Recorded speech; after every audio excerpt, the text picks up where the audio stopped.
Hello everyone, this is Dahi Jung. It's the 18th of October and welcome to this week's Korea News Express.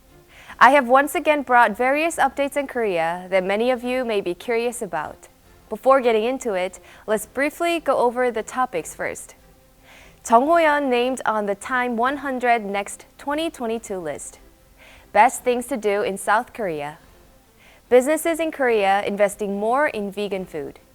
Then, let's get straight through this week's episode of Korea News Express.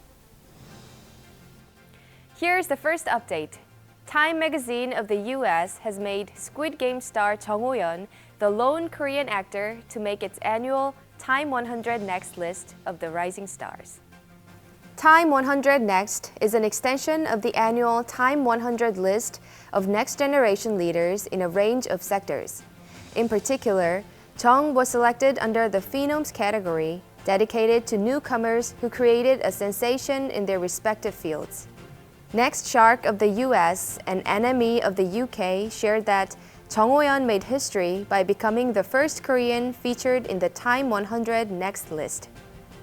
The US Times quoted Director Hwang as saying that there's no doubt that Jung has the skill and courage to fight her numerous battles, and I hope her acting career can become a true resting area, not her battleground. According to the Economic Times of India, Jung will reportedly make her debut with The Governess and will also star in Alfonso Cuarón's thriller Disclaimer. I'm excited to see her once again captivate the world with her transformation. Let's move on to the next one. The Times of the UK reported an article on the best things to do in South Korea.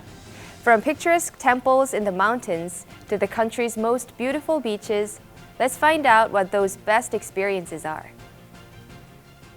First, the article cited Korea's extensive transportation system, which makes it possible to zip across the country in a matter of hours as an advantage.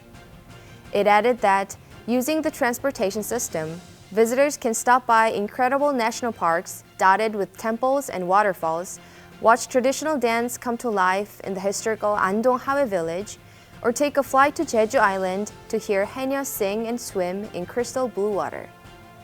Not only that, but it also shared things that can be experienced in Seoul, the capital of Korea. In particular, it recommended the moonlight tour of Seoul's 5 striking royal palaces as the best things to do in Seoul. The mandatory PCR test for all inbound passengers in Korea was lifted from October 1st. If you're planning a trip, why don't you visit Korea, where various experiences are possible? And here's the last update. Vegetarianism is becoming a crucial option in our diet lately. Reflecting on this trend, businesses in Korea are investing more in vegan food.